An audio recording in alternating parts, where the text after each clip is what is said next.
Hello and welcome to Comic Culture. I'm Terrence Stollard, a professor in the Department of Mass Communication at the University of North Carolina at Pembroke. My guest today is writer-artist Howard Chaykin. Howard, welcome to Comic Culture. Thank you, Terrence. It's really nice to be here. I love visiting the Southeast, particularly on Zoom. There's a lot to be said for that. Well, you always get the best weather on Zoom. So I wanted to talk a little bit about your career in comics. You were, your career is kind of interesting because you eschewed the superheroics and went more towards noir and action adventure and crime, especially in your sci-fi series, American Flag, which has somewhat come true. So I was wondering if you could talk a little bit about how you, kind of came upon the idea of American Flag and how you got that published. Interesting question. I made a conscious decision. When I was a little boy, all I wanted to do was a comic book artist. I wanted to be a comic book man since I was 4 years old. And by the time I got into comics, I was getting work under false pretenses. My skill set was really not available to quality. I couldn't do what was expected of me in terms of mainstream material. And frankly, of my generation, most of us were not particularly interested in superhero comics. The only guy in my generation who was really attuned to that material was Rich Buckler. And I didn't have the skill set. And by the time my skill set evolved to the point where I actually could do this work well, I had lost my interest in it. I'm constantly agape at my colleagues, contemporaries and younger, who are entertained by this junk that entertained them when they were children. So I came back to comics after being sort of shown the door by the editor-in-chief of Marvel Comics over a kerfuffle we had. And for some reason, and I still don't know why, First Comics had the confidence in me to offer me a serious amount of dough to create a book for them. And I was in serious debt for having worked for Byron Price, who is currently dead, but I fear will be back sooner or later. And I took it up on it. And again, I had no idea why they had confidence in me to do this. And the franchise was a post-Holocaust negative utopia or dystopia as burlesque comedy. I was at the time a serious fashion person. I loved clothes. I still read marginally some SF. And I wanted to do a kitchen sink book that would incorporate all of my obsessions and fantasies and everything else, a political point of view. And really, the book was written, but when I met with Ken Brusniak, who I've known for a decade, but not well, the two of us really forged an alliance graphically. And Flag is a book that stands alone as a graphic design at the service of narrative. And I believe one of the reasons that it's as obscure as it is, and it's as forgotten as it is that the audience had been infantilized from the mid-1950s by the Comics Code Authority, which had infantilized the material as well, and had been programmed and indoctrinated into identifying the material, which I regard as a medium, as a genre. And it's become a genre now. It's been because of the massive civilian success of the Marvel stuff in the movies and television. And what happened was the audience really can only identify tropes as opposed to separate and distinct material.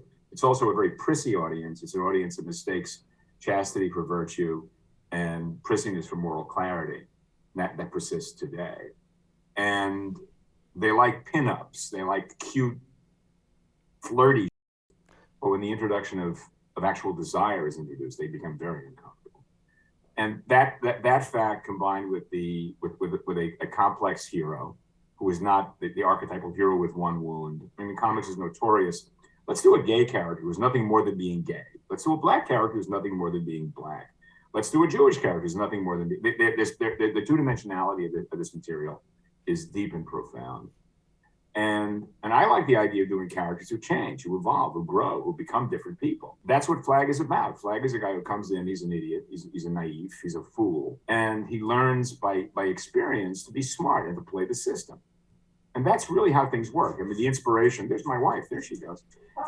The inspiration really was to conflate Maverick and Terry and the Pirates in a science fiction framework. And that's really what it was. I love the ensemble cast of Terry. And I love the idea of a wise guy who does the least amount of work to achieve the maximum goals in Maverick. The character Bailey looks like what Garner looks like. And to close with this, I mean, I take very seriously Neil Simon's dictum, which is to think Yiddish, go British. And that's where the character is. He's a Jewish character who looks like a wasp, and that's where it's at. Long answer, short question. You had mentioned that comic audiences, especially in the 80s, are used to simpler stories, more for a younger audience. And you were taking an audience that could read comics. I mean, anyone could read comics, and you were creating, I guess, comics for people like you who wanted to read comics but wanted to have more sophisticated storylines. So were you facing resistance from First Comics, or were they saying that's a great idea? First was all on board. And again, I remain utterly mystified by this because I had never done anything that would justify such confidence. The people at First were pals. I got along with them very well. They encouraged me in my enthusiasms, and I got no negative feedback whatsoever. I got encouragement left and right. And comically, someone was talking this morning about how the book would have been had it been at Marvel or DC. And there's no way on earth that book could have happened at Marvel or DC because both companies were weighed down by history and baggage.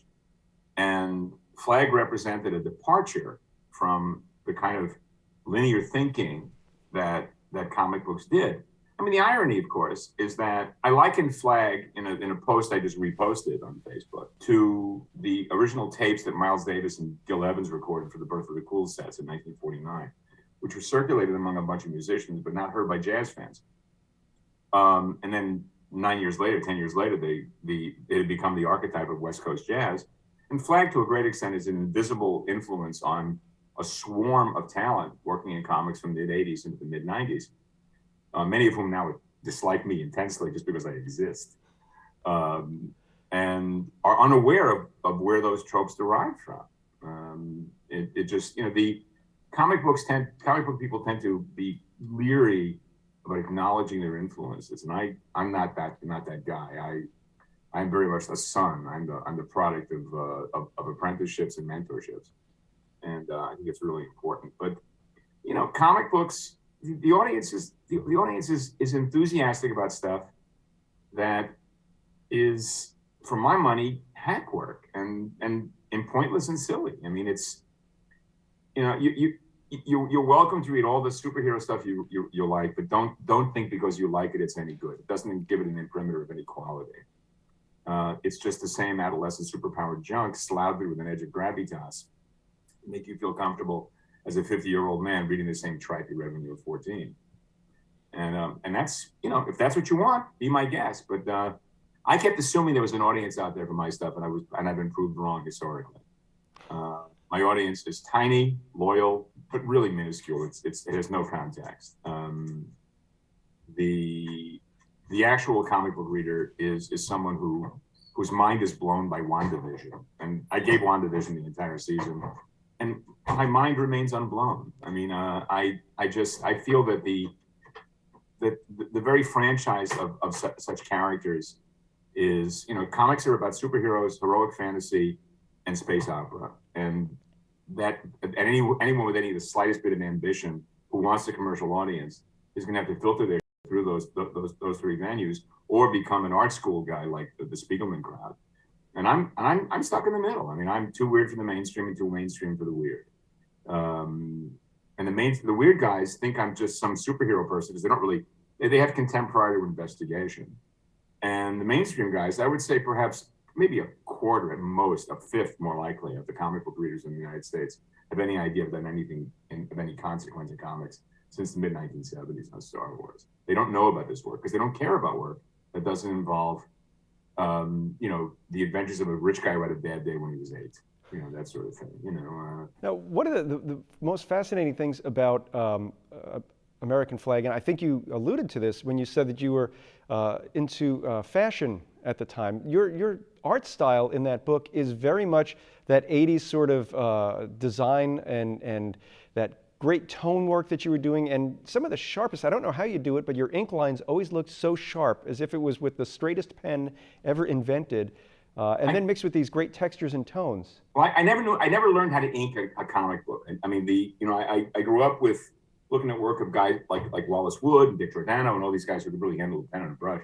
And I never learned how to do that. And I finally realized what I had to do was figure out a way to create reproducible drawings, regardless of whether they look inked or whatever. And what I was using was flare pens and a process that no longer exists called duotint, which had been created for sports and editorial cartoonists in the 1930s. It was a photographic development process with two liquids that would develop a light tone and then both tones. I did it specifically because I have no clue how to render. I didn't know how to turn a form. And comics reproduction in those days was so that this was the best way to achieve tonal effects. And I was also absolutely obsessed with the work of George Savrinos and Valentino and a number of designers. I mean, I love fashion illustration. I loved fetish wear. I really resented the fact when Madonna brought all that lingerie stuff and made it outdoor wearing, because the very secretive nature of lingerie was what appealed to me in those days. And I had a good body. I'm usually fat now, like I get on my bed. But back then I was, I had a body made for Giorgio Armani. I had a lot of Armani clothes, and I looked like Eurotrash, and I was just absolutely fabulous. It was a defining element of my life, and my hair was great. Look at this. I had real hair, and I had, I was young. I mean, I'm over twice as old as that's more than nearly 40 years ago now, for Christ's sake. Jesus Christ, 40 years. So everything I was interested in informed the work. I was angry about republicanism, which remains a major factor of my life today. And I despised the culture that I was living in. And yet at the same time, there used to be a television series called Dream On, in which John Landis was given a whole slew of old Universal movies and was asked to create a comedy using all this stuff, and did successfully. And the credits of that was of a little boy being planted in front of the television set, and that's me. I love television. I love television when it was I love television now when it's great. I just love the franchise of television. And television is a big part of FLAG, because I think that television tells us what to do, because that's why they call it television. I love the idea of wall-to-wall advertising, wall-to-wall sell, and a completely corporatized culture. And I wasn't predicting stuff. It was pretty much the way I saw things then, simply pushed a little bit further. And that's how it got done. Now, you mentioned television. Obviously, I've made a career on television and in television, so I too was planted in front of the TV quite a bit. One of the things about TV is that the heroes always come back season after season, or at least we hope they do. And there are shows like soap operas where they are serialized, and every day there's a little bit more of that story that gets told. And comics kind of follow that model as well. And I'm wondering, looking back at your run on American Flag, would you think to yourself that maybe in a contemporary environment, you might be able to do a year or less and just tell a story kind of one and done as a graphic novel? Or was there always sort of that idea that it had to be serialized, coming out every month, hit that deadline, and keep more product coming? You raise an interesting point. I mean, I left comics to work in television for 15 years in 1990 and in late 1980s. And the reason I did it was because I had no franchise in comics. I was never going to make enough money to be able to live now without living on cat food and Social Security. And I worked on television shows I never watched because my CV, my resume, reflected to the audience, to the people who were hiring me, that I must love superhero comic books, and I don't really give a shit about this stuff. But the Hollywood marketplace is made up of people who used to beat us up for reading comic books in high school, now making bank off that material. And their perception of comics is as a genre as opposed to a medium. Their world, Riverdale and Superman are the same thing. Because they're both lines on paper, like Robert Crumb said. Since I came back to comics in the early 80s, in the early aughts rather, when I got fired from my last TV job and was grateful never to have to see these people again, I've done one and dones. I have not proceeded to follow the marketplace of creating a serialized permanent character. The material I've done has been, I abjure the concept of graphic novel. A graphic novel is what people call comic books when they're embarrassed to be reading comic books. It's comics, kids. And, in everything from Mighty Love to Century West, Midnight of the Soul, Marked Man, I've done stories with characters who transform. And to my fascination and to my rue, I've come to realize that much of the reason for the hostility that was directed at me in 2017 for a book I did called Divided States of Hysteria, which is my far from optimistic retake on American Flag in terms of the dystopia, no burlesque, was that the comic book audience is indoctrinated to believe that change is something that doesn't really happen to comic book characters. That changes is symbolized in comics by a different costume. You know, that there's no real actual change. Characters don't really grow. They get married, but they don't really. They you know, the fake, the ersatz reality, verisimilitude implied to this stuff makes it a joke. And that it never occurred to anyone that a character who was introduced in the first issue of a book might be a totally different character by the end of the sixth. And that is one of my responsibilities to the material. And I find that saddening, in that a narrative form as complex and difficult to produce as comics has become so completely in the service of the frivolous. And I look at, you know, I look at Joe Sacco's stuff, and I really love it. It's really brilliant. But there's no reason why you can't tell genre-based material that isn't about, you know, guys coming out of their eyes and masks and stuff in the context of comics. I love Westerns. I love romance stuff. I love war stories. I love noir. And I mean, right now I'm doing a very straight up espionage piece and collaborating with another writer.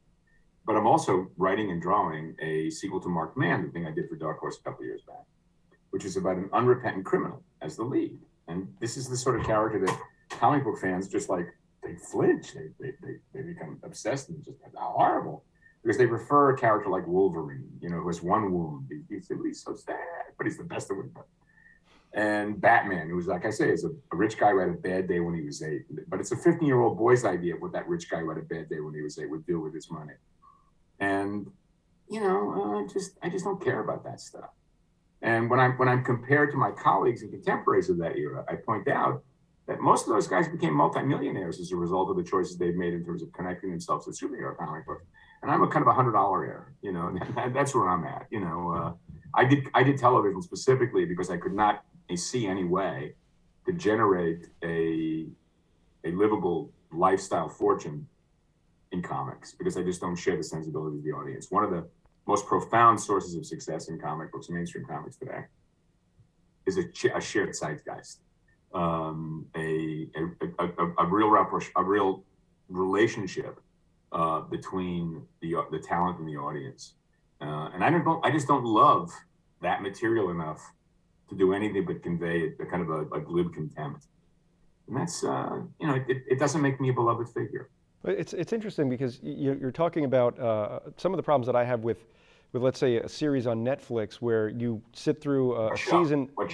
What show? Well, I was thinking there was an Australian show. Spell it. They won't know. Just spell it. It'll be okay. It was an Australian show about 2 women who were accused of robbing a bank, but they were actually being set up. So the first season is them trying to get away, and then there's a resolution, but then there's season 2. So there's only so long you can sustain that excitement of these 2 women on the run from both the mafia and the law without it eventually becoming, well, they're never going to get caught. It's the Andy Griffith show. Barney's never going to pull that gun. He's never going to shoot that bullet.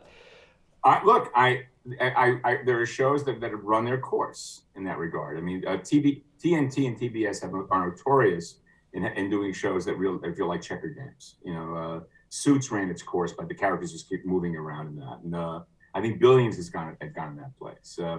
I just watched all 6 seasons of Line of Duty out of England, which is really steps aside from this particular problem in a brilliant way. Have you seen the show? I have not. It's phenomenal. 6 episode seasons with a through line that runs through from episode 1 of season 1 to the final episode. The 3 primary characters do survive, but they get the shit kicked out of them, and it's really well made, and it directly addresses the issues you're talking about. I watch a lot of television, and I find myself not particularly interested in action-based television. I like character stories. I mean, a friend of mine posted something from Substack about a review of the new Dune picture, which I have not seen, which I'll probably see. I can't guarantee it. And this woman points out the fact that it's an incredibly visually stunning movie that has no character interaction whatsoever. And I gotta have character interaction. I like that stuff. It's what interests me. It's why I like Succession, you know, despite the fact that it is a bit Rotor and a Coyote in a lot of ways. But it's still got some phenomenal performances by phenomenal performers getting into each other's case. I mean, Matthew McFadden doing a Minnesota accent is worth an hour's time of any day. You know, it's just the best. Well, I wanted to ask, we'll just steer a little bit back into comics. Okay. I wanted to talk about when you are writing for other artists. I'm wondering how you sort of do that. Is it something where you just write out the script and hand it to the editor and they're going to give it to the artist, or do you talk with the artist and kind of collaborate and come up with something? I do exactly the same thing for every job I do. I write a full script for myself as well. I haven't delivered pencils in 40 years. I'm a brand, despite the fact that the companies have convinced the audience that the characters are the brand. I am a brand. If I'm hired by a company, they have a pretty good idea of what they're going to get, at least certainly within a framework of value and quality. And I write scripts that are extremely detailed. I completely reject the Marvel style of approach. It's lazy and sloppy, and it doesn't deal with the formalism that I feel is important to comics. I think although I don't make pages that look like his, I'm deeply influenced by the way Harvey Kurtzman thought about page making. And I ran a 3-part lecture series during the lockdown called The Paradigm, which talked about this, that the relationship of size to shape and that space in comics represents time is really important to me. If I work with another writer and the writer asks me what I feel like drawing, I tend to quit the job because that's not my job. My job is not to draw what I feel like drawing. My job is to serve as a narrative with visuals. I take very seriously the idea that when I write a script, I write, across the page in width, 1/3 the page in height. And it's not an arbitrary choice. I feel that if you do a page of, say, 6 panels and they're all of different sizes, there better be a damn good reason why those panels are all different sizes.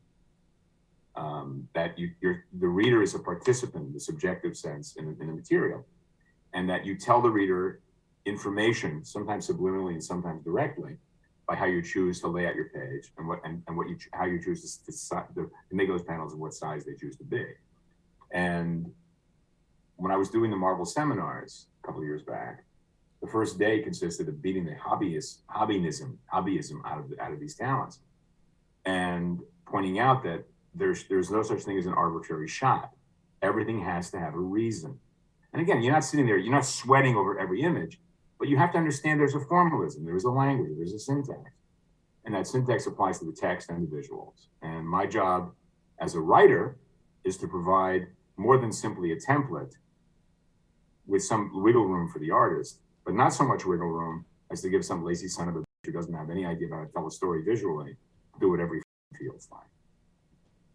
It's graphic design in the service of narrative. That's what comic book artists are. We're not illustrators, we are cartoonists. And that graphic design should be implied or even explicated in the script. That's interesting because you've written some rather interesting scripts over the years for other artists. I'm thinking of Twilight with the great Jose Luis Garcia Lopez. And what he put on the page was exactly what I wrote. And that was insane because that was really a bitch of a script to draw. I mean, I did not make his life easy by any means. But let's face it, comics is not a meritocracy. If comics is a meritocracy, Jose Garcia Lopez was regarded as the one true king, and guys who are now held in huge or selling their junky sketches for $1,000 a pop, be making their livings airbrushing wizards on the sides of panel trucks. That book is a staggering achievement, and it tanked in its first release. The audience had no idea what to make of it. John Byrne famously referred to it as me raping the characters. Please, John, you could do it. Please, I mean, honestly, really. The material to me was inspired by the work of Cordwainer Smith and Doc Smith. I wanted to do a massive space opera that was completely bugged back, and I did. And Garcia was all along. I mean, I thumbnailed it, and he ran with it, and just made me look better than I could have ever hoped. Trust me, it's a staggering piece of work. It really is. Well, I see we have about 1 minute left in our conversation before we have to wrap up. I know time does fly. I told you one question, babe. But I did want to kind of go back. You mentioned something about those guys who can sell a pinup for $1,000 at a con, and I'm just wondering, as you look at this, I guess the trend now that original comic art is worth thousands, tens of thousands, sometimes hundreds of thousands of dollars. Is this something that you had ever predicted, or is this something that you can exploit, or is this something that you think is kind of silly? I don't have an audience for that sort of stuff. Nobody cares about my stuff at that much. My stuff is so cheap you can get it for nothing. But I'm not. I mean, my work is based. My work has no value until it's in print with text and picture together. That's what I work for. I'm not the best artist in the world. I'm not the best writer in the world. But together, the synergy created by those disciplines is what makes my work valuable and valid. When I go to conventions and someone asks me to do a sketch of Dr. Octopus, I wonder what the f is in their heads. You know, I mean, what? You know, I mean, before he puts on the outfit when he gets out of bed with a cup of coffee, maybe, I don't know. Just, you know, I drew a picture of Storm for somebody in Spain last week. Why in God's name would you want to know what I think? You know, honestly, really, you know. So, but, you know, comic book fans, with all due respect, they drank the Kool-Aid. Well, Howard, I want to thank you so much. The half hour has flown by. I'd like to thank you so much for taking time out of your schedule to talk with me today. Oh, I took a nap, so I was ready for you, Ben. Thank you, Terrence. I'd like to thank everyone at home for watching Comic Culture. We will see you again soon.